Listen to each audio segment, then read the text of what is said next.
이번 시간 32페이지 이제 소급표 검증의 원칙입니다. 소급표 검증의 원칙 부분에서 이제 중요한 판례들이 몇 가지가 있으니까 여러분들이 잘 이제 기억을 해 두셔야 됩니다. 우선 이제 이 소급표 검증의 원칙이 제형법정주의의 파생 원칙 중에 하나죠. 그 제형법정주의 전체가, 이 제형법정주의라는 것 전체가 전에도 언급드렸지만은 이 범죄인과 또는 잠재적 범죄인, 이 사람들의 어떤 이 권리, 즉 인권 등을 보호하기 위해서 존재하는 거예요. 항상 그걸 염두에 두셔야 돼요. 제형법정주의는 국가나 사회를 위해서 존재하는 게 아니라 범죄인과 잠재적 범죄인, 잠재적 범죄인이 바로 일반인이에요. 이 사람들의 인권을 위해서 존재하는 거니까 제형법정주의는 항상 이런 사람들에게 유리하게 되면 제형법정주의의 금지는 다 풀려버립니다. 그런 점들 기억해 두셔야 돼요. 그래서 소급표 검지의 원칙, 이 검지라는 말 자체가 이게 범죄인이나 잠재적 범죄인에게 유리하게 되면 이 검지가 풀려버려요. 아시겠죠? 왜냐하면 제형법정주의 전체가 이 사람들의 인권 등을 위해서 존재하는 겁니다. 그래서 이게 형법의 기능 중에 보장적 기능과 관련된다고 그랬죠. 보장적 기능. 그런 점을 여러분들이 항상 염두를 해 두셔야 돼요. 그러니까 이제 그 내용은 첫 번째 보게 되면 형벌법규는 그 시행 이후에 이루어진 행위에 대해서만 적용하고 시행 이전의 행위에까지 소급 적용할 수 없다. 저기 이제 이 사람이 어떤 A라는 사람이 이때 범죄 행위를 했어요. 그때 어떤 행위를 했는데 그게 법률 규정에 보니까 그게 범죄였더라. 그럼 당연히 이 행위 전에 이 범죄라고 규정이 되어 있는 법률이라는 게 존재하니까 당연히 이게 범죄가 되는 거죠. 근데 이 행위 당시에는 이게 범죄가 아니었어요. 범죄가 아니었는데 나중에 재판 당시에 법률이 바뀌어가지고 또는 법률이 새로 만들어져가지고 이게 범죄로 돼버린 거예요. 이때는 이제 범죄가 아니었다가 행위 당시에는 범죄가 아니었다. 이때 범죄가 된 거예요. 그래서 이 법률을 이렇게 돌려가지고 여기 있어도부터 범죄였다라고 이렇게 적용할 수 없다라는 거죠. 행위자에게, 즉 범죄인에게 불리하죠. 그러니까 이거는 절대 허용될 수가 없다라는 겁니다. 그 내용에 보게 되면 첫 번째가 사후입법에 의한 처벌금지예요. 그래서 사후입법에 의한 처벌금지는 각직상의 구성요건을 신설, 개정하는 경우뿐만 아니라 총칙상의 규정 등 여기입니다. 가벌성의 모든 실체법적 전제조건 여기에 대해서 다 적용됩니다. 범위 자체가, 이 소급표 금지 원칙이 범위 자체가 가벌성과 관련되는 모든 실체법적 전제조건이에요. 실체법이에요. 절차법은 아니고요. 실체법이 뭐다? 형법이죠. 여기 줄을 딱 쳐두고 이 내용들을 꼭 읽어보셔야 돼요. 그래서 이런 지문들이 잘 나옵니다. 뭐 각직상의 구성요건을 신설 개정하는 경우뿐만 아니라 총칙상의 규정 등 가벌성의 모든 실체법적 전제조건이 그 범위가 된다. 맞는 지문이죠. 그래서 이제 그런 것들이 위협성 조각사유라든가 객관적 처벌 조건, 인적 처벌 조각사유 여기에 대해서도 다 적용이 된다라는 거예요. 그래서 여기 줄을 쳐두고요.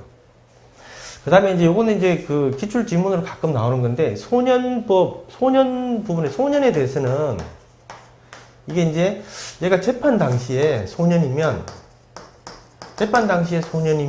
이 소년에 대해서는 이 부정기형을 선고해요. 그래서 보통 이 부정기형을 선고하게 되는데, 얘가 재판 당시에 만약에 23세 이상이 되어버리면 얘들한테는 정기형, 성인들과 똑같이 정기형을 선고해버립니다. 근데 이제 요거는 재판 당시를 기준으로 하는 거예요. 이 소급표 금지의 원칙은 행위 당시를 기준으로 합니다. 행위 당시. 행위 당시를 기준으로 판단하는 건데, 소년법의 부정기형은 재판 당시를 기준으로 하니까 여기에 대해서는 이 소급표 금지의 원칙 적용 여부가 문제가 안 되겠죠. 나중에 이제 책임 능력에서 또 공부를 할 건데, 요 지문 하나 기억해 두셔야 돼요. 소년이 때 범죄를 범한 자가, 즉, 범죄를 범한 시, 요게 이제, 여기 뭐예요? 범죄를 범한 자, 요게 행위 당시죠. 행위 당시.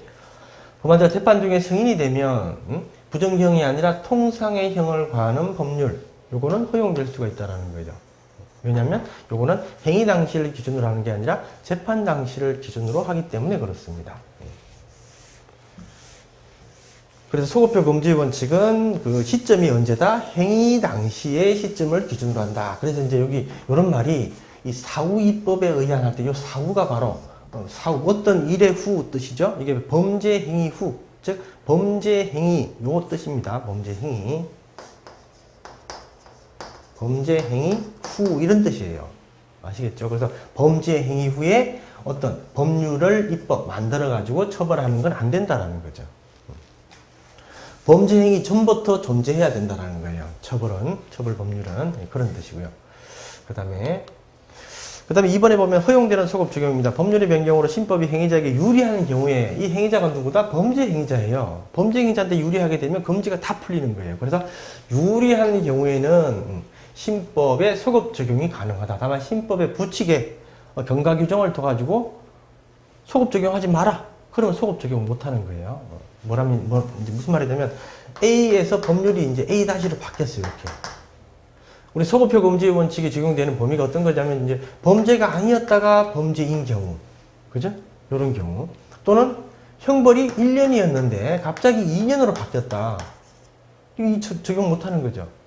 근데 반대로 이런 게 아니라 반대로 범죄였다가 범죄가 아닌 경우, 형벌이 2년이었다가 1년으로 바뀐 경우 이렇게 되면 다 지금 피고인한테 유리하게 바뀌었어요. 행위자한테. 근데 이럴 때 무조건 신법 적용하는 게 아니라 이 새로운 법률, 즉 A에서 A-로 이렇게 법률이 여기 A에서 A-로 바뀌었을 때 이 법률 규정의 부칙에 보면 지금 새로운 신법, 즉 A- 법률에 대해서는 과거의 행위에 대해서는 적용하지 않는다. 그죠? 이 법률 시행 전의 행위에 대해서는 적용하지 않는다라는 이 부칙 규정을 둬버리면 이게 유리하게 바뀌어도 그냥 국법을 적용하게 됩니다. 아시겠죠? 그래서 부칙에 그런 규정을 둘 수가 있어요. 부칙에 그런 규정이 없으면 당연히 이걸 적용을 할 수 있는 것이고요. 네, 그래서 이 부칙에 이런 규정을 두는 것은 허용된다라는 겁니다. 그래서 이런 말이 있어요. 부칙의 경과 규정을 두어서 행위자에게 유리한 신법의 적용을 배제할 수 있다라는 것은 국법을 적용한다, 즉 행위시법을 적용한다라는 뜻입니다. 네, 그래서 행위자에게 유리한 소급표를 인정하는 것은 재형법정주의에 반하지 않는다. 그렇죠? 왜? 유리하니까. 소급 적용은 그 불리한 거를 이렇게 뒤로 적용하는 게 안 되는 거지 유리한 거를 적용하는 건 다 된다고 그랬죠. 그렇지만 부칙의 경과 규정을 두게 되면 이렇게도 못한다 이 뜻이에요.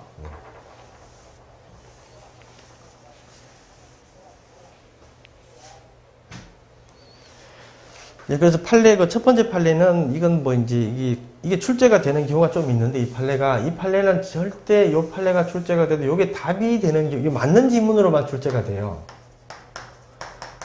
제가 이렇게 쓰는 거는 그냥 여러분들이 이렇게 이해하셔야 돼요. 이게 뭐 틀린 지문으로 문장을 뭐 바꾸거나 이렇게 하기가 조금 의미가 없는 지문이에요, 이게. 어떤 말이냐면, 2007년 1월 19일에 법률 8247호로 게임산업법이 개정되면서 26조제 1항으로 미 개정 전 법률에 없던 일반 게임 제공업을 영위하고자 하는 자는 허가의 기준 절차 등에 관해서 대통령이 정하는 바에 따라 시장 군수구청장의 허가를 받아 영업을 할 수 있다. 저기 이제 전에는 없던 게 새로 만들어진 거예요. 그래서 이렇게 하는 사람들은 시장 군수구청장에게 허가를 받아야 된다. 근데 허가를 받지 않으면 처벌한다라는 거예요. 즉 종전에는 없었던 규정이 새로 생기면서 즉 범죄가 아니었던 게 범죄로 바뀐 거예요. 이렇게 그 의미예요. 네, 그래서 이렇게 돼 있고 신설되고 게임사 45조 2항 위 규정에 위반해서 이제 무허가 일반 게임 제공업 영업 행위를 영위하는 행위를 처벌하는 것으로 개정되어 2007년 4월 20일부터 시행되었다. 그죠? 그 뒤에 보면 개정 게임산업법의 위 각 규정에 의해서 그 시행일 전에 무허가 일반 게임 제공업 영위 행위를 처벌하는 것은 뒤에 있죠? 행위 시의 법률에 의해서 범죄가 되지 아니한 행위를 재판 시의 법률에 의해서 처벌하는 것이 되어서 소급표 금지의 원칙에 위배됩니다. 아시겠죠? 그러니까 처음에는 이게 전혀 처벌 규정이 없었던 거다. 근데 새로 생겨가지고 여기 2007년 4월 20일부터 시행되게 됐는데 요 4월 20일 전에 허가 없이 이제 이렇게 했던 행위에 대해서는 처벌 못하는 거죠, 당연히. 그죠?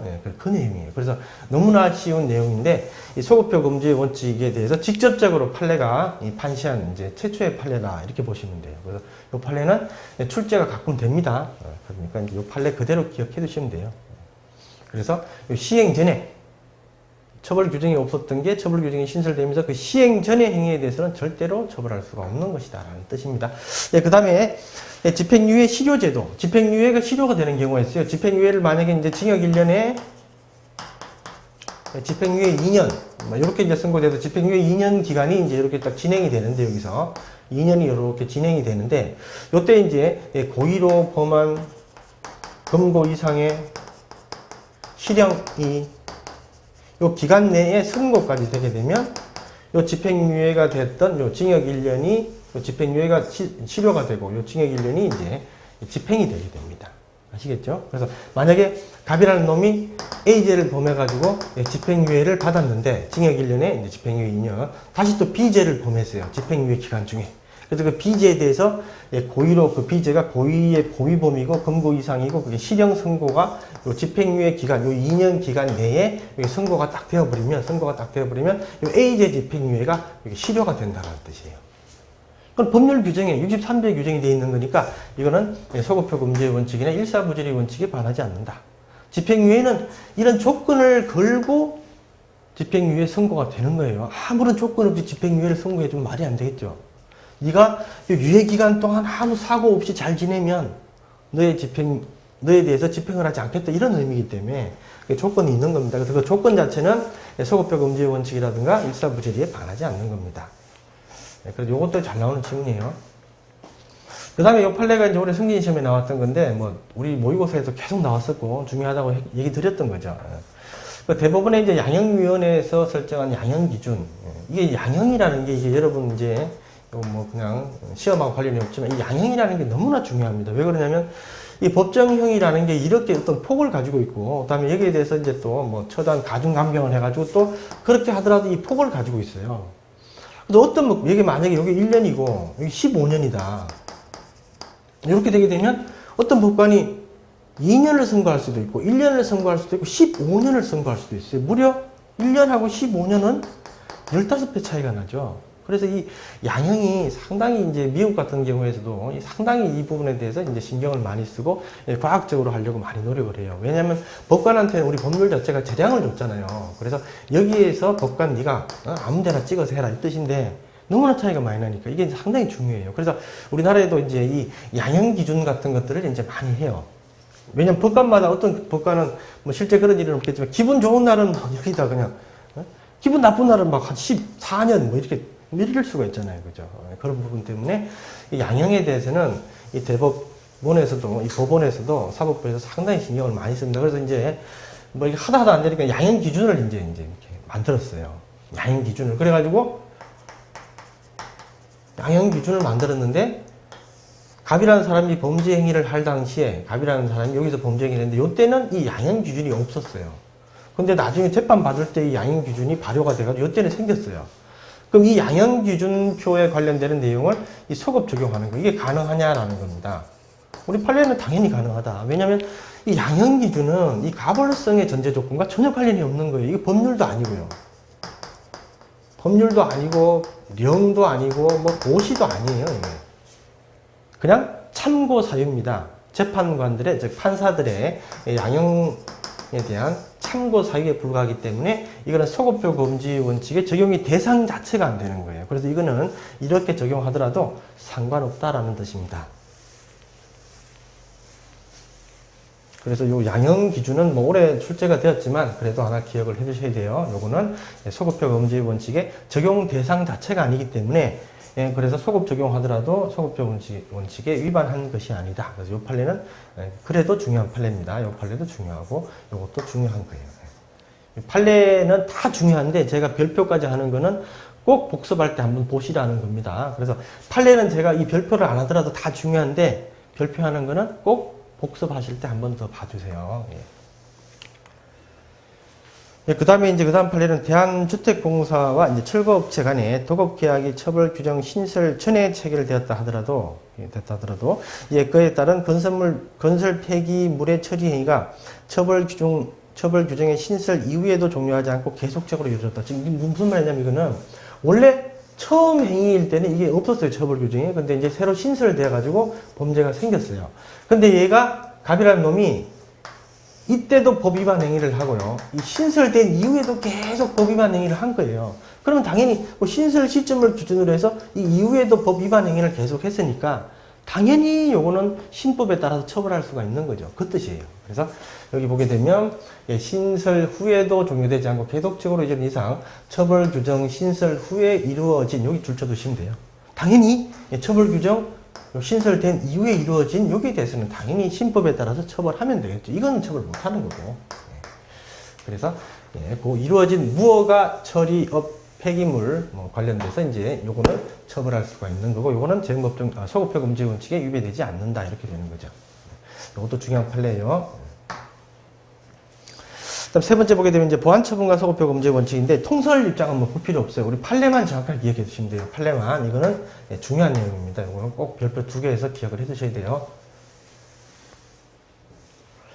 여기 판례 보게 되면 판례 내용 보게 되면 이제 보호관찰 치료 감호에 대해서는 소급표 금지 원칙이 적용되지 않는다. 즉 행위 당시에는 보호관찰이 없었는데 재판 시에 법률이 신설돼서 보호관찰을 규정이 이제 신설되었다. 그걸 소급 적용할 수 있는 거예요. 아시겠죠? 왜냐하면 보호관찰은 형벌이 아니기 때문에 보안 처분이기 때문에 그렇다. 치료 감호도 마찬가지예요. 그래서 보호관찰 치료 감호는 소급표 금지 원칙이 적용되지 않는다. 즉 적용되지 않는다라는 게 아까 무슨 말이에요? 소급 적용 가능하다라는 거죠. 적용 가능하다 이런 뜻입니다. 그 다음에 이제 2번 판례가 중요해요. 근데 이 보안 처분 중에 가정폭력 범죄 처벌에 관한 특례법이 정한 보호 처분 중에 하나인 사회봉사 명령이라는 게 있어요. 이거 아주 중요합니다. 이 사회봉사 명령에 대해서는 소급표 금지 원칙이 적용되더라라는 겁니다.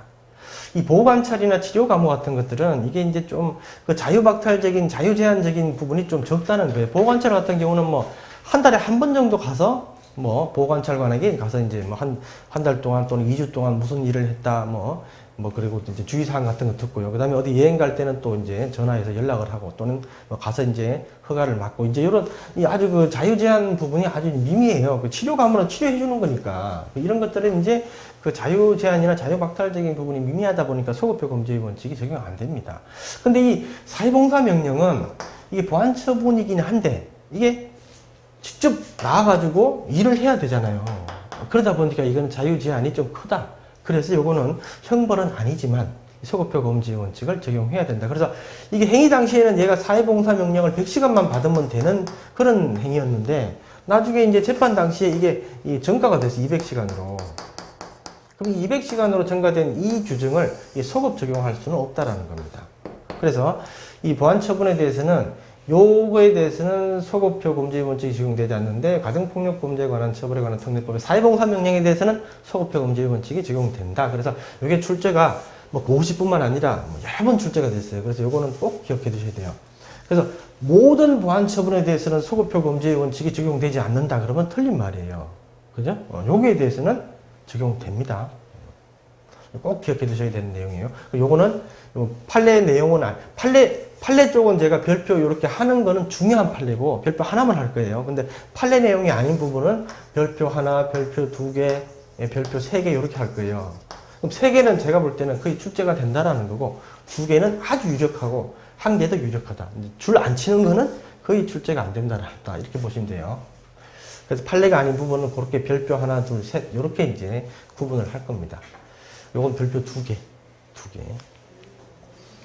그 다음에 밑에 판례가 바로 그거예요. 첫 번째, 형법상 보호관찰은 나오는 요 첫 번째, 여기 1번 동그라미 1번 판례인데, 형벌이 아니라 보안처분의 성질을 갖는 것으로서 그에 관해서 반드시 행위 이전에 규정되어야 되는 건 아니며, 재판 시 규정에 의해서 보호관찰을 받을 것을 명할 수 있다고 보아야 할 것이고, 이와 같은 해석은 소급표 금지 원칙에 위배되는 것이라고 할 수 없다라는 거죠. 그래서 얘가 이제 행위 당시에는 보호관찰이 없었어요. 근데 재판 당시에 갑자기 보호관찰 규정이 신설돼서 이거를 이렇게 소급 적용하는 것, 이거는 허용된다라는 겁니다. 왜? 보호관찰은 자유제한이 아주 미미하기 때문에. 그 다음에 그런 유형이 또 있어요. 청소년 성보호에 관한 법률이 정한 공개명령제도. 이게 이제 청소년 성 관련 범죄자에 대해서 그 신상을 공개해버리는 거 있죠. 공개명령제도. 요 뒤에 보게 되면 요 판례도 아주 중요합니다. 요 판례도 중요한 별표 하나. 요것도 별표 하나. 읽어보게 되면 요 제도는 공개명령제도입니다. 공개명령제도. 이 제도는 그 범죄 행위를 한 자에 대해서 응보를 목적으로 그 책임을 추구하는 사후적 처분인 형벌과 구별되어 본질을 달리하는 것으로 형벌에 관한 소급표 문제 원칙이 그대로 적용되지 않으므로 그 뒤입니다. 공개명령 제도가 시행된 2010년 1월 1일 이전에 범한 범죄에도 공개명령 제도를 적용하도록 아청법 아청법률이 2010년 7월 23일 법률제에 뭐 이렇게 이제 개정되었다 하더라도 이 소급표 검증 원칙에 반한다고 볼 수가 없다. 아시겠죠? 그래서 행위 당시는 공개명령 제도가 없었는데 재판 당시에 공개명령 제도가 생겼다. 여기에 대해서 소급 적용할 수 있다라는 거예요. 왜? 공개명령 제도도 자유제한이 미미하다라는 겁니다. 형벌과 다르다라는 거예요. 그래서 형법상 보호관찰, 치료, 감호, 그 다음에 공개명령 제도. 지금 세 가지 나왔죠. 그 다음에 이제 여기 보게 되면 이것도 마찬가지예요. 성폭력, 처벌 등의 특례법의 신상정보 공개명령 및 고지명령 제도도 마찬가지예요. 똑같은 법리예요. 소급표 금지 원칙이 적용되지 않으므로 위 제도 시행 전에 그 범죄를 범했다 하더라도 공개명령 또는 고지명령을 선고할 수 있다. 그죠? 그래서 행위 당시는 없었는데 재판 당시에 법률이 새로 생겨가지고 이 소급 적용 가능하다라는 거예요. 이것도. 네, 그래서 여기까지는 여러분들이 이제 공부를 이제 뭐 이렇게 한번 읽어보면 이것도 별표한 게요. 이 밑에가 이제 문제인데, 이 밑에가 사실 이 내용상으로는 그 여러분들이 그 다른 이제 형법 교재에 보면 이런 구분을 못 할 거예요. 이 내용 자체를 잘 모르니까. 근데 이 판례가 비슷한데 내용이 달라요. 근데 이게 이제 우리 승진 출제하시는 분들도 과연 이게 출제할 수 있을까라는 건 좀 의문이 드는데 아주 내용적으로는 중요한 겁니다. 그래서 사법시험 쪽에서는 반드시 출제가 되는 내용들이에요.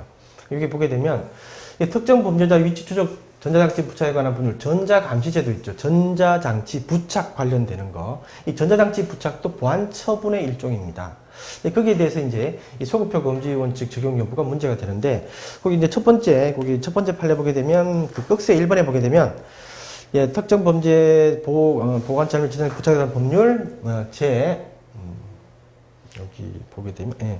법률이 개정되어 부착 명령 기간을 연장하도록 규정하는 것. 여기 뒤에 있죠. 부착 명령 기간을 연장하도록 규정하는 것은 이 소급표 금지가 위배되지 않는다라는 거예요. 그러니까 이제 이것도 마찬가지로 전자장치 부착도 이것도 보안 처분이죠. 그러니까 없다가 있는 것도 소급 적용 가능하고요. 그 다음에 여기 1년이었다가 2년으로 불리하게 바뀌어도 소급 적용 가능하다라는 거예요. 요것도 되는데 요것도 당연히 되죠. 그래서 부착 명령 기간을 연장하도록 규정하는 것은 소급표 금지 원칙에 위배되지 않는다. 이렇게 이제 만약에 출제를 할 가능성이 높은데 출제를 하면 요 지문을 출제를 할 겁니다. 요 그대로 간단하게 이렇게. 근데 이 판례의 그 구체적인 내용을 이렇게 잘 읽어보면 이 전문에는 이 판결 요제에는 안 나왔는데 이게 사실 이게 부칙이 있었던 거예요. 부칙이 존재했던 겁니다. 부칙이. 우리가 이걸 아셔야 돼요. 만약에 처벌 규정이 없는데 갑자기 처벌 규정이 신설되었다. 그래서 이 신설된 이 개정 신법에서 부칙에다가 뭐라 그러냐면 이 신설된 이 범죄 유형 또는 이 처벌 규정을 이 소급 적용한다. 즉 여기 이제 범죄와 형벌이죠. 범죄와 형벌을 신설해서 소급 적용한다라고 부칙에 두는 것. 이게 허용되느냐? 안 됩니다. 이거는 절대로. 즉 부칙의 경과 규정을 둬도 이건 안 돼요. 이거는 범죄와 형벌을 소급 적용하는 것은. 근데 이 보안 처분은 된다라는 거예요. 이게 범죄와 형벌이 아니라 보안 처분일 때는 이게 소급 적용이 가능하다라는 거예요. 부칙의 경과 규정을 두면, 부칙이 있으면.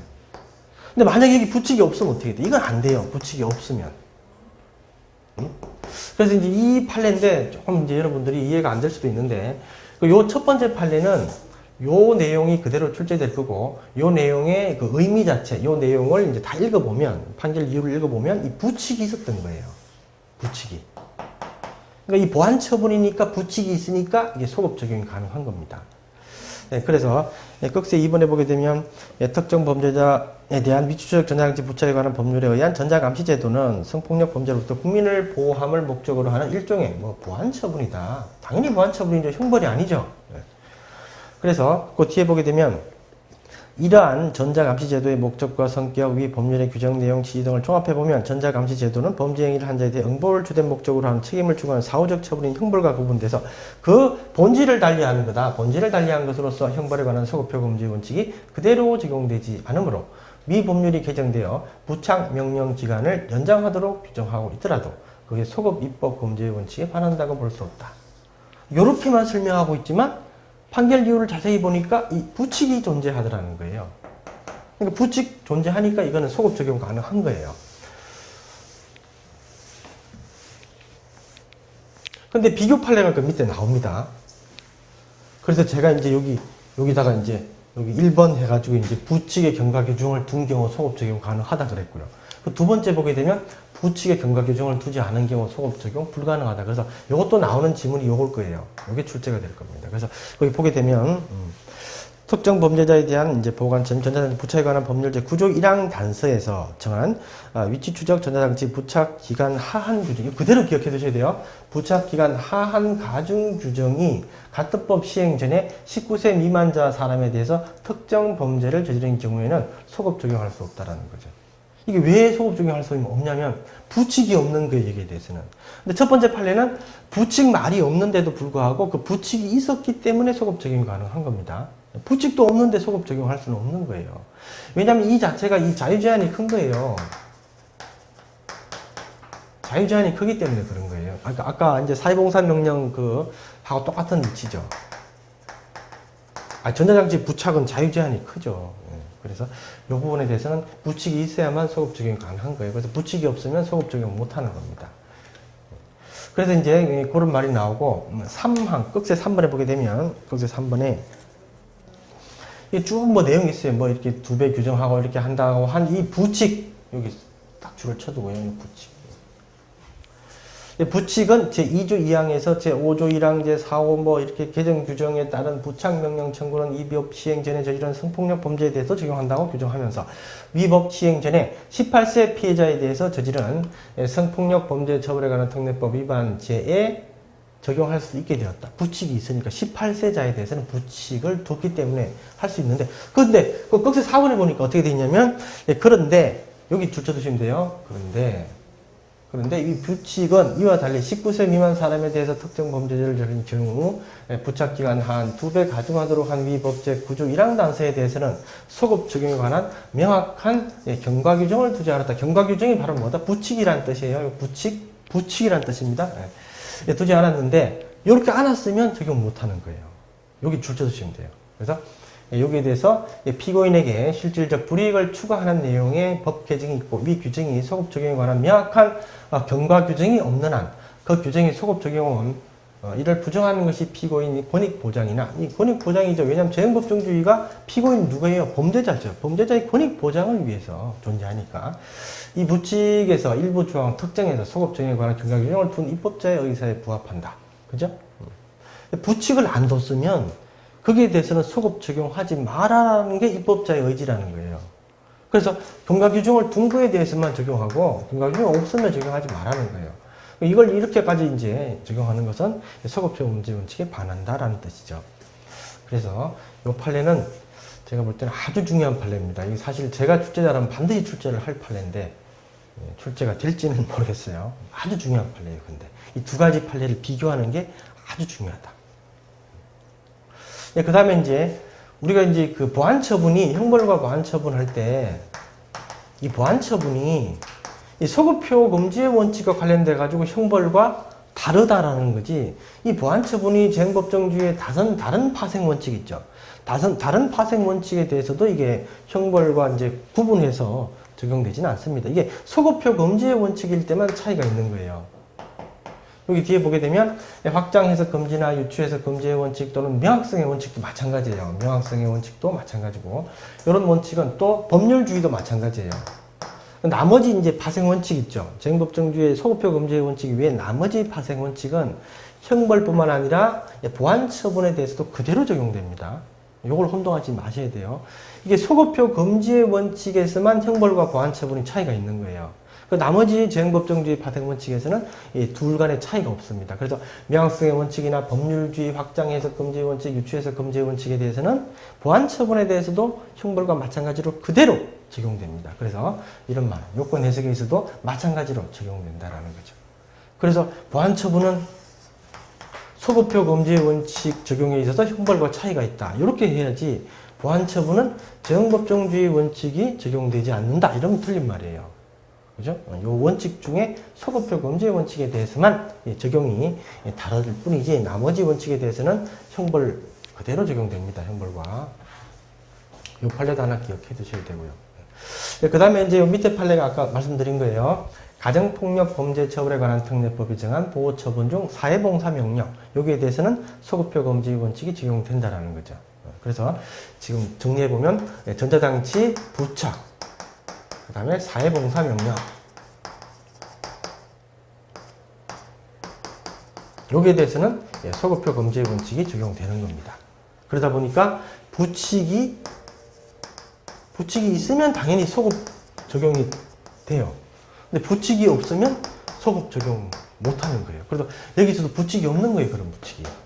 그냥 100시간에서 200시간 늘렸을 뿐이에요. 그래서 200시간, 100시간에서 200시간 늘렸는데 요거를 소급 적용 못하는 거고 부칙이 없으니까 요 위에 판례도 마찬가지예요. 한이 10년이었다가 20년으로 바꿨어요. 요거 소급 적용 못하는 거예요. 부칙이 없으니까.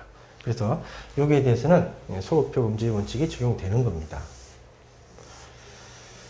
예, 처음 공부하시는 분들은 조금 어려울 거예요. 근데 이제 이걸 형법을 한 2회독, 3회독 정도 했을 때 이런 부분들이 명확하게 이해가 될 겁니다. 공부하신 분들이야 이게 이제 내용을 알고 계시니까 어렵진 않을 텐데. 이게 이제 그 공부할 때 이게 사실 이 형법을 공부할 때 바로 이제 범죄에 대한 내용들이 딱 나와야 되는데 이게 재형법정주의에서 완전히 사람이 김을 빼버려요. 이게 워낙 이쪽에 판례도 많고 어렵기 때문에. 근데 여러분들이 그렇게 생각하시면 돼요. 여기는 판례 한 문제가 나오는데 이제 300승이라든가 또는 판례 문제집 그 내용 중에서 반드시 출제가 될 거니까 그런 정도 내용만 알고 여러분들이 이해가 안 되면 좀 암기를 하셔야 돼요. 그 정도면 충분합니다.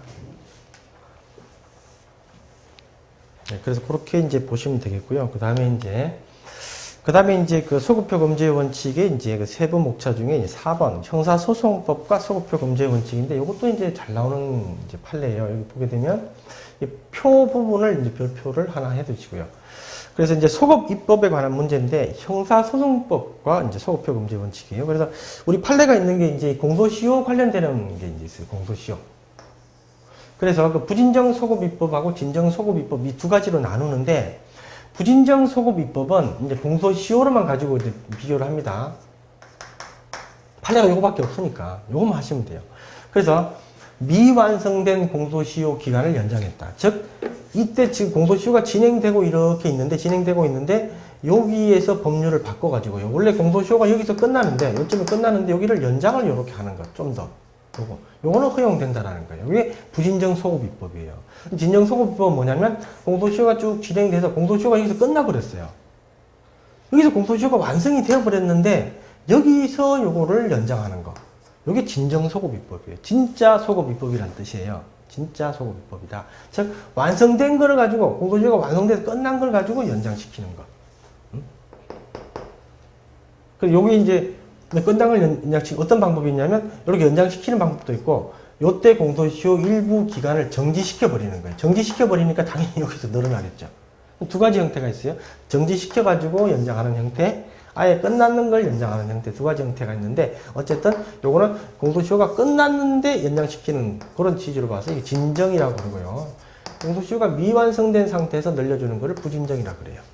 네, 그래서 그 점을 기억해두고 동그라미 2번에 보면 부진정 소급 입법은 허용됩니다. 이거는 허용돼요. 법률로 그렇게 만들 수가 있어서 허용되는 거고 그 다음에 세 번째 보면 미완성된 공소시효를 연장하는 소급 입법은 소급표 금지 원칙에 위배되지 않는다라는 이제 지문이 출제 지문입니다. 이것들이 별표 하나 해두시고 그 다음에 이제 진정 소급 입법은 예를 이제 보게 되면 동그라미를 예를 들면 이미 공소시효가 완성된 범죄에 대해서 공소시효 기간을 새롭게 추가하는 법률을 소급 적용하는 것. 그래서 여기 공소시효가 이렇게 진행돼서 이게 끝났는데 이렇게 추가하는 것도 있고, 요 공소시효 일부 기간을 정지시켜버리는 바람에 정지시켜버리고, 이때는 공소시효가 정지된 걸로 봐서 여기서 요만큼 늘려주는 것. 이것도 같은 이치예요. 네, 그런 법률을 만드는 것.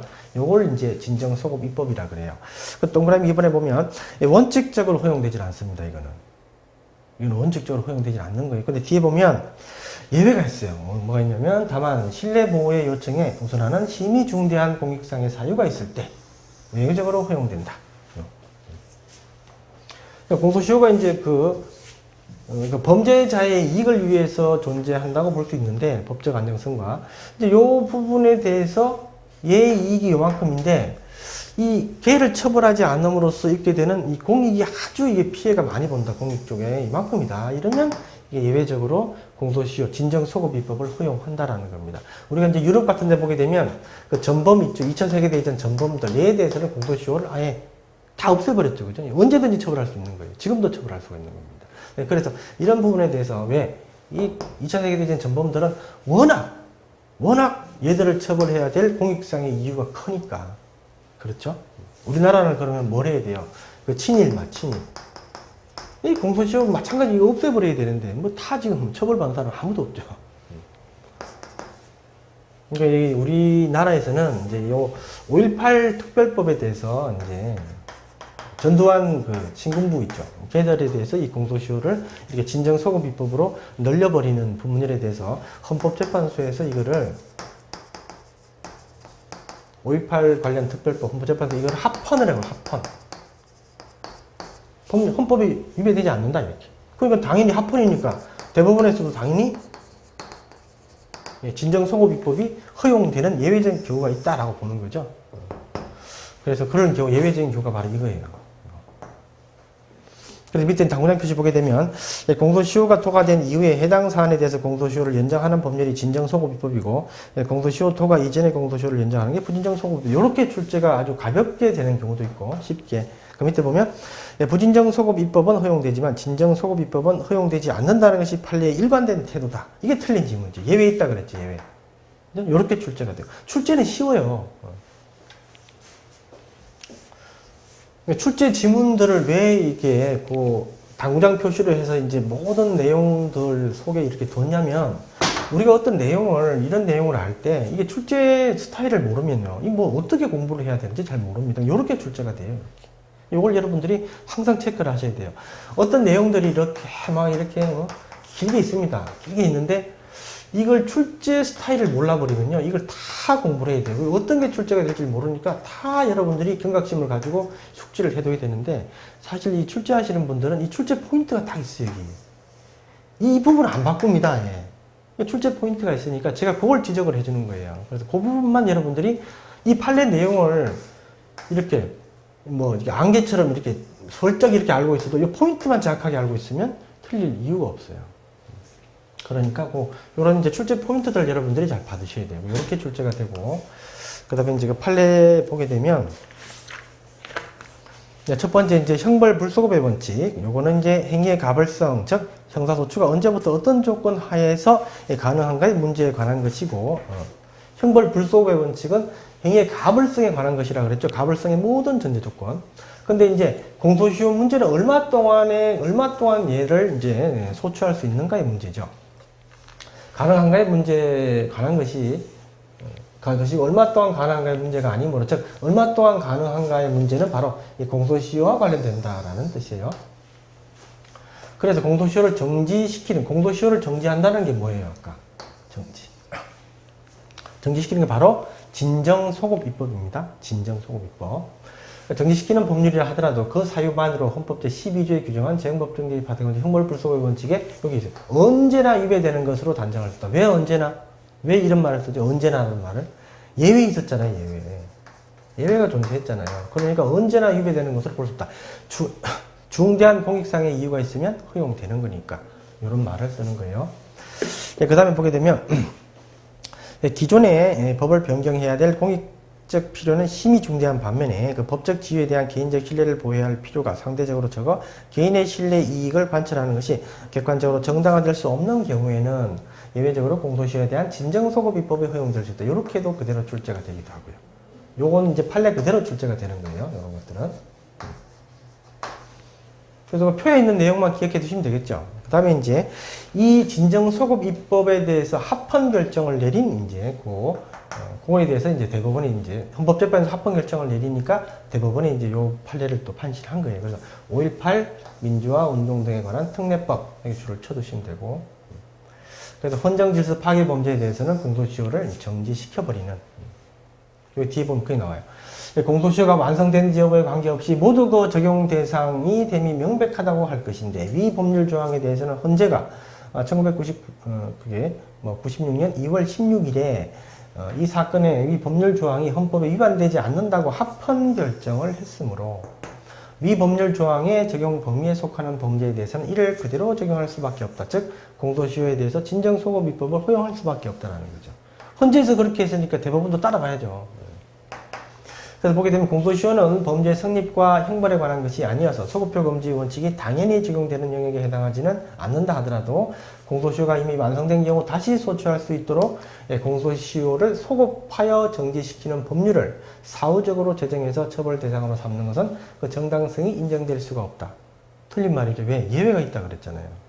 그죠? 그래서 5.18 민주화 특례법에 대해서 그 예외를 두고 중대한 공익상의 이유가 있을 때는 처벌할 수 있다라고 이제 판시를 했죠. 그래서 이렇게 지문이 출제가 되는 거예요. 이렇게. 요 판례도 별표. 요거는 판례 내용은 필요 없고요. 요 당구장 표시 쪽만 별표. 판례 쪽은 아닙니다. 요거는 별표 아니고. 요 당구장 표시 쪽만 별표. 이 판례를 출제하지는 않습니다. 절대로. 요 당구장 표시대로 출제가 하고요. 요 판례 아까 앞에서 봤던 거. 그렇게 출제를 할 겁니다. 그 다음에 이제 5번이 뭐냐면 판례 변경과 소급표 금지의 원칙. 이 판례 변경은 뭐가 아니다. 우리 소급표 금지의 원칙은 범죄와 형벌에 관한 모든 가불성의 전제 조건, 즉 이 법률 또는 법률의 위임을 받은 법률의 위임을 받은 뭐 령이라든가 이런 것들에 대해서 적용하는 거지. 이 판례 자체는 이 법률이나 이런 것들이 아니, 법령이 아니에요. 이거 한마디로 법령이라고 그러는데. 판례 자체는 법령이 아니기 때문에 이 판례 변경으로는 당연히 처벌할 수 있고, 판례 변경은 소급표 범죄 원칙이 적용이 안 됩니다. 그래서 얘가 행위 당시에는 그 판례를 보니까 그게 범죄가 안 됐어요. 근데 재판 당시에 보니까 자기 재판 이제 받을 때 이때 보니까 요때 판례가 바뀌어가지고 그게 범죄로 되어버렸습니다. 그러니까 요 시점 전에는 범죄가 아니었다. 요 시점 이후에는 범죄가 됐어요. 그럼 얘가 지금 계류적인 사건에 대해서는 범죄가 된다 안 된다. 범죄로 처벌할 수 있는 거죠. 요거는 소급표 금지 원칙이 반하지 않는다라는 거죠. 왜? 판례는 법률이 아니니까. 그 뜻입니다. 네, 그 다음에 그 밑에 이제 그 참고예요. 행위자가 행위 당시에 동일한 사안의 판례를 신뢰해서 처벌되지 않을 것이라고 믿고 행위한 경우, 그게 보게 되면 정당한 이유가 있으면 법률의 착오로 책임이 조각된다. 그죠? 이게 책임 조각 사유 정도밖에 안 되는 거예요. 다만 사안을 달리하는 판례를 신뢰한 경우에는 정당한 이유도 없다. 이렇게 보는 거죠. 그러니까 이제 요게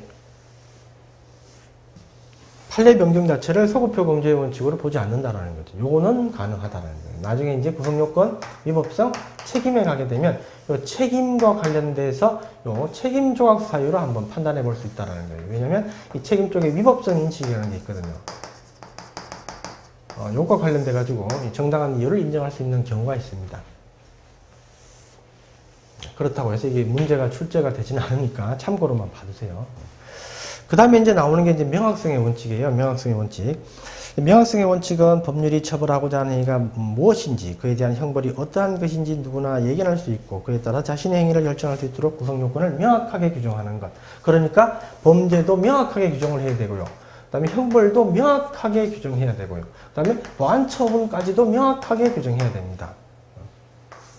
명확성의 원칙은 보안처분에는 당연히 적용돼요. 보안처분은 형벌과 비교해야 할 부분이 어디다? 소급표 금지의 원칙에서만 다르게 적용되고 나머지 파생 원칙에 대해서는 그대로 적용됩니다. 똑같이. 네, 그래서 이제 그런 내용들이고요. 네, 그 다음에 이제 2번에 보게 되면 그런 말이 나오고 3번에 보면 따라서 소급표 금지의 원칙은 법률 명확성의 요구에 의해서 보완되지 않으면 안 된다. 뭐 그런 말을 하고요. 소급표 금지의 원칙과 명확성의 원칙은 서로 보완 관계에 있다. 이런 뜻이에요, 그냥.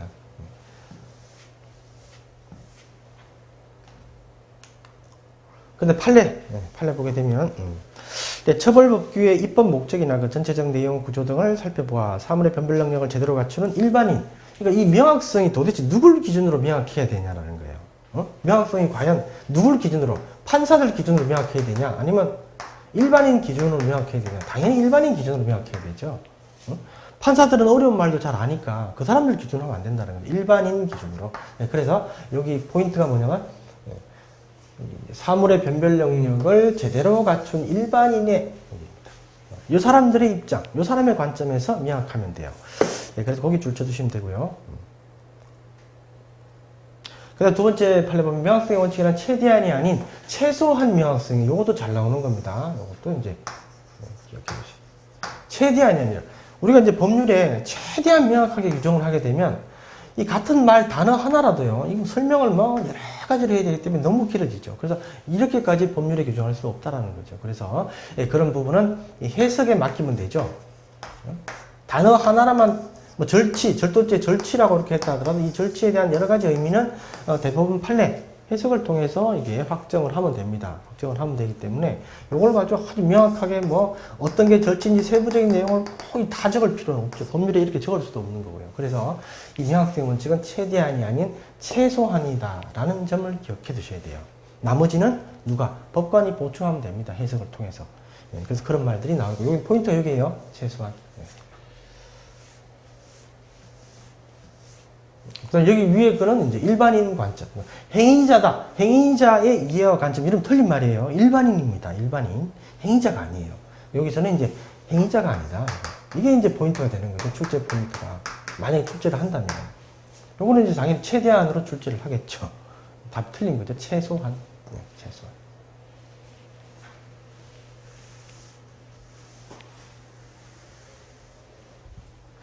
이런 것들이 중요하다 보니까 이렇게 계속 기출되고 있죠, 지금, 예부학들이.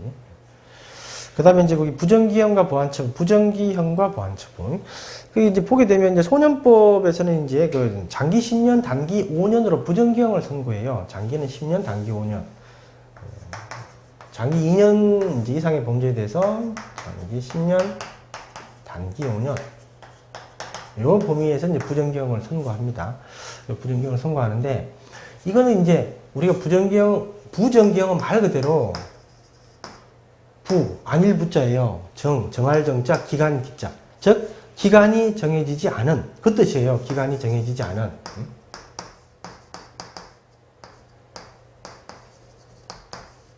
기간이 정해지지 않은 그 뜻이에요. 그러니까 이제 형벌을 부과할 때 판사 갑이 A한테 형벌을 야, 너 징역에 처한다 그냥 이렇게 된 부정기형이죠. 이거는 절대 있을 수가 없다. 왜냐하면 이 명확성의 원칙상 형벌과 범죄와 형벌은 명확하게 규정해야 되는데 이렇게 부정기형, 그냥 아예 정해지지 않은 것. 이걸 우리가 절대적 부정기형이라 그래요. 절대적. 이거는 절대로 허용될 수가 없어요. 근데 이렇게 상한과 하한의 폭을 정해서 하는 이 상대적 부정기형, 이거는 허용됩니다. 소년법에도 있고요. 성인범죄에 이걸 도입해도 상관없어요. 이거를. 그래서 그런 말들이 있어요. 그래서 절대적 부정기형은 절대로 허용되지 않지만 장단기 특정 상대적 부정기형은 소년법 등에 허용되고 있고 따라서 이 상대적 부정기형은 성인범죄에 대해 성인범에게도 법률 개정으로 상대적 부정기형을 도입하는 것은 허용된다. 이렇게 출제가 돼요. 지문이. 절대적 부정기형은 절대로 안 되는 거고요. 상대적 부정기형은 가능하다. 지금 이제 성인범에 대해서는 상대적 부정기형이 없어요. 그렇지만 법률을 바꿔서 만들어가지고 상대적 부정기형 제도를 이렇게 두었다 하더라도 재형법정주의에 반할 수 없는 것이다. 라는 겁니다. 그 다음에 이제 부정기형과 보완처분, 이거는 그냥 읽을 필요가 없어요. 당연히 보완처분에 대해서도 당연히 원리상 이 부정기형을 인정할 수가 없다라는 거죠.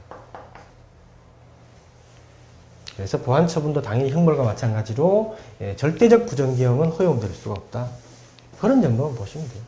사실 안 봐도 돼요. 보완처분은. 그러니까 이렇게 생각하시면 돼요. 형벌과 보안처분 모두 절대적 부정기형은 허용될 수가 없다. 상대적 부정기형은 허용된다. 이렇게. 그 다음에 이제 출제가 되는 부분입니다. 명확성의 원칙에 반하는 경우. 첫 번째 판례는 줄친 부분만, 이거 좀 외우셔야 돼요, 여러분. 이건 뭐 안 외우고 방법이 없습니다. 안 외우고. 예, 정부관리업체라는 용어 자체예요. 용어 자체. 여기 줄쳐두세요. 그러니까 정부관리업체의 이 직원이나 임원들이 수뢰죄 적용에 있어가지고 공무원으로 의제된다. 이 부분은 전혀 재형법정주의 위반이 아니에요. 근데 여기서 얘기하는 것은 정부관리업체라는 요 단어 자체예요. 단어 자체. 처음에 이제 이 부분이 나왔을 때 이 정부관리업체가 도대체 정부의 자산이 50% 이상인지, 뭐 20% 이상인지, 뭐 70% 이상인지, 정부가 관리 감독을 할 수 있는 건지, 임원 뭐 선임까지도 정부가 할 수 있는, 이 명확한 규정 없이 그냥 단순히 정부관리업체다. 요런 부분은 명확하지 않다라는 거예요. 그래서 요 부분이 이제 명확성의 원칙에 반했다라는 거예요. 정부관리업체 직원이 뭐 공무원으로 의제된다. 그 부분은 재형법정주의 위반이 아니에요. 요 단어 자체가, 요 용어 자체, 요 단어 자체가 이제 그 당시에 명확성의 원칙에 위배된다라고 판시된 겁니다. 그래서 그 자체를 기억해 둡니다. 그 다음에 이번에 보게 되면 미성자에게 음란성 또는 그 뒤에 줄친 부분 잔인성을 조장할 우려가 있거나 미성자로 하여금 범죄 충동을 일으킬 수 있게 하는 만화. 거기 줄친 부분 있죠. 너무 애매하다라는 거예요. 이게. 근데 음란성 부분은 명확성의 원칙 위배 아닙니다. 줄 안 쳤죠, 거기. 그래서 음란성은 명확성 원칙의 위배가 아니에요. 그래서 음란이란 단어가 우리 그 법률에 기타 특별법 등에 여러 가지로 사용되고 있는데 이 음란은 모두 다 이거는 재형법정주의 명확성의 원칙에 위배되지 않습니다. 뒤에 줄친 부분만이에요. 잔인성을 조장할 우려. 이 법관이 자기 마음대로 해석할 수 있어요. 법관이 뭐 그런 음란 만화를 뭐 옛날에 젊었을 때 즐겨 봤다. 그러면 이 사람들은 상당히 관대하게 이제 이렇게 범위 확정이 될 수가 있고, 뭐 이런 거 전혀 싫어하는 뭐 깐깐한 어떤 여자 판사다. 그러면 이건 뭐 살짝만 수위를 넘어도 다 이렇게 또 할 수도 있잖아요. 그래서 이 자의적인 판단 때문에 이렇게 이 구성 요건을 정할 수가 없다라는 거예요. 그래서 이런 표현들은 법관의 자의적 해석 때문에 이거는 명확성의 원칙에 위배되는 겁니다. 그 다음에 이제 3번도 마찬가지예요. 아동의 덕성을 심히, 이 코에 붙이면, 하여튼 이게 뭐 말이, 덕성을 심히 해야 할 우려가 있나? 너무 애매하죠. 요즘 아동이 덕성들이 별로 없잖아요. 그죠? 뭐 10년 전 아동하고 요즘 아동들은 이 덕성 자체가 틀리단 말이에요. 그래서 이렇게 애매하게 쓰면 안 된다는 거죠. 범죄 구성 요건을. 그러니까 줄 쳐두시면 되고요. 그래서 4번도 마찬가지예요. 공공의 안녕질서 또는 미풍양속. 공공의 안녕질서하고 미풍양속이 도대체 뭐냐고요. 알 수가 없잖아요. 그죠? 마찬가지 이런 것들.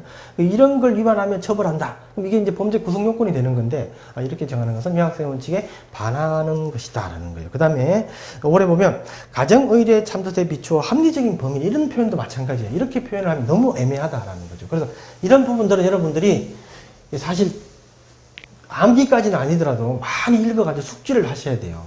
이거는 뭐 어떤 이해 이런 부분이 아닙니다. 그런 것들. 그다음 6번에 보게 되면 도박 기타 선량한 풍속 사회 질서에 반하는 행위, 이런 것들 너무 애매하다는 거죠. 그다음 7번에 보게 되면 약국을 관리하는 약사 또는 한약사는 보건복지부령이 정하는 약국 관리에 필요한 사항을 준수해야 된다. 약국 관리에 필요한 사항이 도대체 뭐냐고요. 이거 마찬가지 그런 법리예요. 보건복지부령이 정하는 약국 관리. 그러니까 이게 포괄위임이죠. 포괄위임해버렸죠. 포괄위임입법 금지의 원칙에도 반하고 명확성의 원칙에도 반한다. 아시겠죠? 법률에서 어느 정도 이렇게 폭을 그어줘야 되는데 전혀 폭을 없이 보건복지부령이 정하는 대로 하고 거기 위반하게 되면 처벌한다. 이렇게 돼버리니까. 그 다음에 이제 8번도 마찬가지예요. 향토예비군 설치법상 소집통지서 수령 의무자의 본인 이외에 별도의 근거 없이입니다. 근거 없이.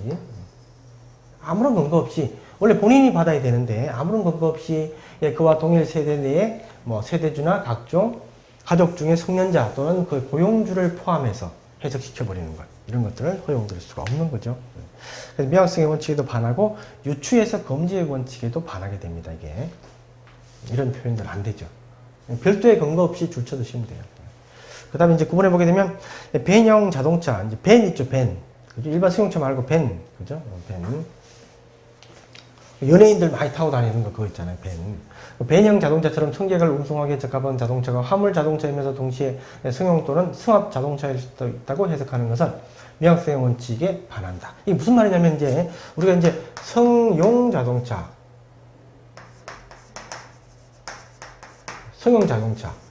유상 여객 운송을 하려면요. 승용 자동차가 유상 이제 여객 운송을 하려면 이게 뭐 등록을 해야 돼요. 그래서 만약에 등록을 안 하게 되면 처벌받게 됩니다. 이렇게 되는데 지금 이 피고인은 지금 밴형 자동차를 가지고 피고인은 밴형 자동차를 이 사람은 이제 화물 자동차 밴형 자동차를 화물 자동차로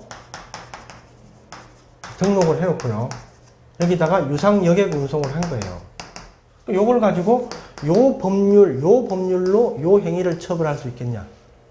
이거 안 된다라는 거예요. 왜냐면 이 승용 자동차로 등록한 그 자동차를 유상 여객 운송했을 때 처벌하는 규정이지 이게.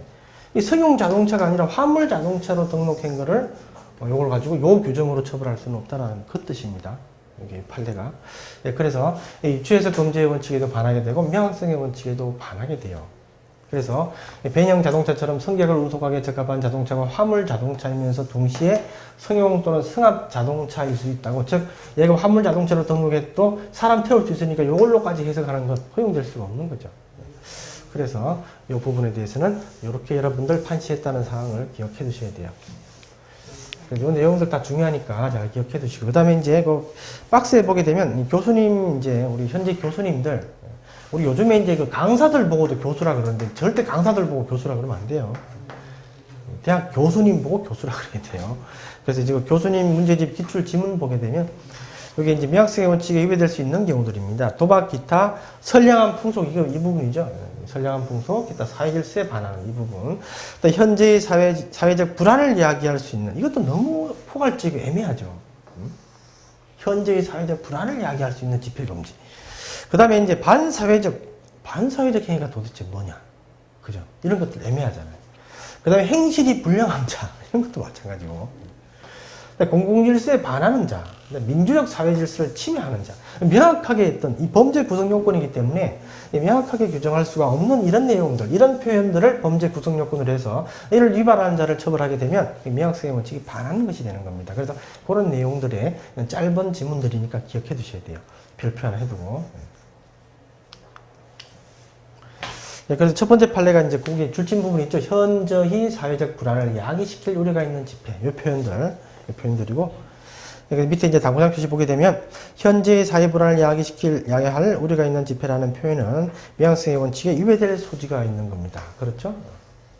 이 내용 볼 필요 없어요. 그 줄침 부분만 보시면 돼요. 다른 거 볼 필요 없습니다. 줄침 부분만. 그 다음 이제 판례도 마찬가지죠. 줄침 부분, 도박, 기타, 범죄 등 선량한 풍속 및 사회질서에 반하는 행위, 이런 표현들 다 미확성의 원칙에 반하게 되는 거고요. 그 다음에 이제 최근 판례가 있는 게 거기 이제 38페이지 제일 밑에 하단부에 보게 되면 구대외무역법 21조 3항 이제 사항 2호의 위임에 의해서 산업자원부 장관 이 공고한 구전략물자 수출입 공고 에서 이제 수출 제한 지역으로 규정하고 있는 국제 평화와 지역 안전을 제어할 수 있는 우려가 있는 지역, 이런 표현들 명확성의 원칙이 반한다라는 거죠. 반한다. 이거 외우셔야 되는 겁니다. 이해의 문제가 아니에요. 제가 거듭 말씀드리는데 이런 것들은 그냥 외우셔야 돼요. 네, 그 다음 이제 판례는 이제 요것도 줄침 부분만 기억해 두시면 돼요. 공공수역의 다량의 토사, 다량의 토사를 유출하거나 쭉 나오고, 그 다음에 또 줄침 부분이 어디냐면 거기 다량의 토사하고 현저히 오염, 이런 표현들 있죠. 이런 표현들은 미확성의 원칙에 반하는 것이다 라는 거예요. 그래서 거기 줄쳐두고 그 정도 기억해 두시면 돼요. 다량의 토사, 현저히 오염, 미확성의 원칙에 반한다. 이렇게만 다 기억하면 되지 이 내용들을 뭐 이렇게 다 읽을 필요가 없어요. 미확성의 원칙에 반한다. 이렇게 기억해 주시면 돼요. 제일 끝에 있죠? 재정법정주의 미확성의 원칙이 된다. 이런 것들을 여러분들이 이해할 수 있는 문제가 아니기 때문에 표현이 좀 애매하잖아요. 그러니까 이제 암기를 좀 하셔야 된다라는 거예요.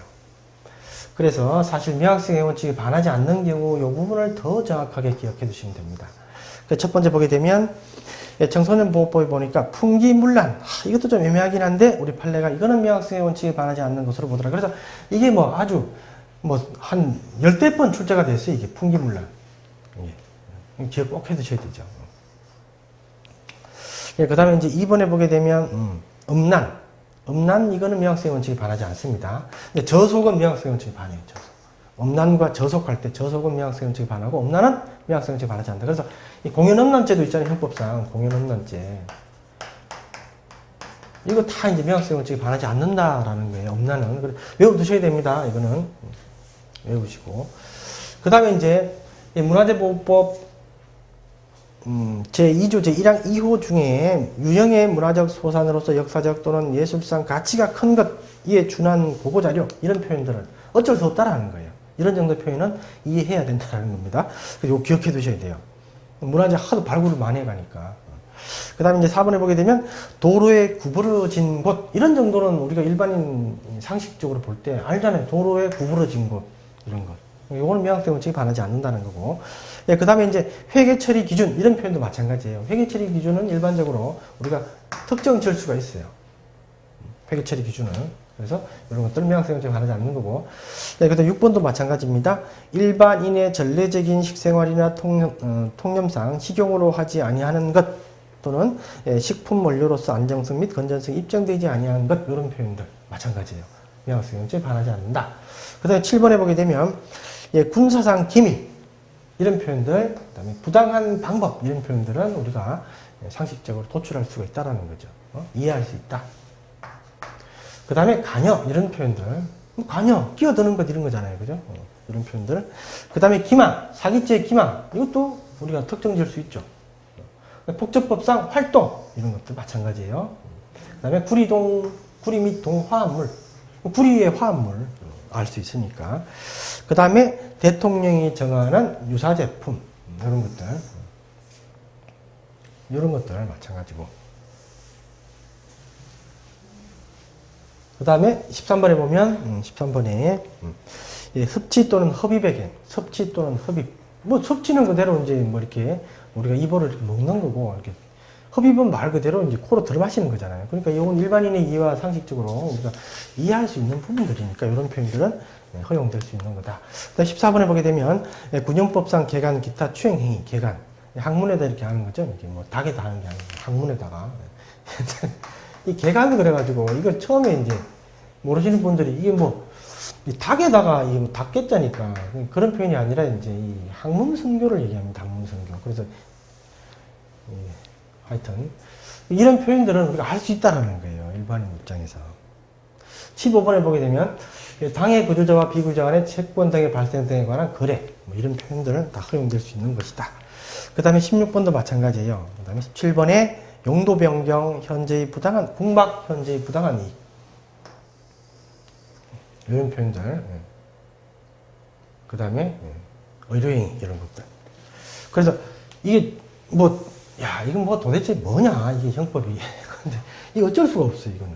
그러니까 이걸 뭐 이렇게 관계 법률을 우리가 다 찾아봐가지고요. 막 그 법률의 어떤 개정 취지, 그 다음에 이제 그 법률의 목적, 뭐 여러 가지 이제 관련 사항, 이런 것들 다 이해하면 이게 왜 그런지 알 수가 있는데, 이거 하나만 뭐 하려고 해도 한 수십 페이지를 읽어야 되니까 그 필요가 없잖아요. 그러니까 문제도 그렇게 안 나오고, 그러니까 요거는 그대로 여러분들이 괴롭더라도 암기를 하셔야 되는데, 너무 무작정 암기하지 마시고요. 암기를 한 3회독 한 다음에 좀 암기를 하려고 그러세요. 처음부터 암기하시려고 하면 이 김이 빠져가지고 못해요. 처음에는 여러 번 읽어두고 대충 이해되는 부분도 한 7, 80% 있어요. 그런 부분 이해하시고 나머지 부분만 암기하시면 돼요. 그러니까 회독수를 늘려가지고 3회독 정도 되면 이런 부분들 이해가 돼버립니다. 암기할 부분이 줄어들어요. 그때 암기를 해야 되지, 이 처음부터 무작정 암기를 다 해버리면 안 돼요. 그래서 그런 부분 기억해 두시고요. 그 다음에 이제 거기 판례, 처벌법규의 구성 요건이 명확해야 한다고 해서 모든 구성 요건을 단순한 서술적 개념으로 규정해야 되는 건 아니고, 다소 광범위한 뭐 이런 쭉 나오죠. 이렇게 해서 사용했다 하더라도 통상의 해석 방법에 의해서 거기 있잖아요. 또 건전한 상식과 통상적인 법 감정을 가진 사람, 아까 누구였죠? 일반인. 정상적인 일반인. 걔들 입장에서 이제 해석할 수 있으면 명확성의 원칙에 반하지 않는다라는 거예요. 그 다음에 이제 정보동 통신과의 업란, 명확성의 원칙에 반하지 않죠? 그대로 출제가 될 수도 있고. 그 다음에 밑에 판례는 활동. 그 다음 판례는 신탁 재산으로 수익자 이외의 자의 이익을 위한 행위. 이런 표현들. 그 다음에 사업장의 안전보호시설. 이 표현도 마찬가지예요. 우리가 일반적으로 안전보호시설을 알 수 있잖아요. 그죠? 비계를 설치해서 그물을 딱 쳐놓은 거, 뭐 이런 것들 수도 있고. 이런 것들은 충분히 우리가 이런 부분들은 이해할 수 있는 부분이다. 이렇게 보는 거고. 예, 그 다음에, 필요적 몰수 추징과 관련돼서 이제 한국 마사회법뿐만 아니라 형법상에서도 이 재물이라는 표현이 많이 나옵니다. 당연히 명확성의 원칙에 반하지 않는 겁니다. 그 다음에 법원의 제출 명령 또는 법관이 발부한 영장에 의한 거래 정보의 제공, 이런 표현도 충분히 허용될 수 있는 거죠. 이런 표현들. 명확성의 원칙에 반하지 않는다. 그 다음에 그 다음 판례가 가끔 나오는 건데요. 이 판례 보게 되면 지방교육 자치에 관한 법률, 이런 것들도 다 중요하고요. 다 중요하고. 특히 요걸 판례. 지방교육 자치에 관한 법률 제22조 3항에서 교육감 선거에 관해서 이 법에 정한 것을 제외하고는 그 성질에 반하지 않은 범위 내에서 공선법의 시도지사 선거에 관한 규정을 준용한다라고 정한 것. 그죠? 여기에 특별 규정이 있으면 거기 다 적용하고 나머지는 요 법률로 한다라는 거죠. 공선법. 이거는 허용된다라는 거죠. 명확성의 원칙에 반하지 않는다라는 거고, 이해관계인이란 이 표현, 이해관계인 명확성의 원칙에 반하지 않는다. 그러니까 공선법상 선거운동, 이 선거운동을 만약에 명확성의 원칙에 반한다 그러면 법률에서 선거운동을 다 빼야 돼요. 이 말도 안 되는 거죠. 이 선거운동이라는 것도 마찬가지고. 그 다음 판례 후보자가 되고자 하는 자, 이런 표현. 당연히 후보자가 되려고 하는 사람이겠죠. 그런 표현들. 그 다음에 그 밑에 이제 당선되거나 되게 하지 못하게 하게 할 목적, 이런 표현들. 다 명확성의 원칙에 반하지 않는다라는 거예요.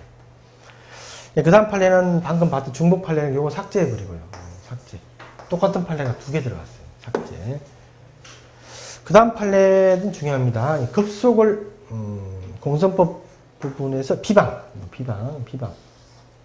기억해 두시게 되고, 비방. 그 다음 판례는 압수수색 영장 집행하면서 원칙적으로 미리 집행 일시와 장소를 피해자 등에 통지해야 되나 급속을 요하는 때는 예외가 있다라는 부분이죠. 여기서 급속을 요하는 때, 요 표현, 이런 표현들은 명확성의 원칙에 위배되지 않는다 이 뜻이고요. 그 다음 판례 보게 되면 이제 열람 등사 요청에 응해서, 그 다음에 즉시, 이런 표현들 명확성의 원칙에 반하지 않는다. 줄침 부분 위주로 보시면 됩니다. 이 부분 조금 여러분들이 복잡하고 내용이 많지만 제가 한 정도 내용을 이렇게 공부를 해두시면 사실 이렇게까지 할 필요까지 없는데도 불구하고 이런 정도 해두시면 빠져나가는 지문은 절대 없으니까 이렇게 숙지해 두시기 바랍니다. 여기까지 하고 잠시 쉬었다 하겠습니다.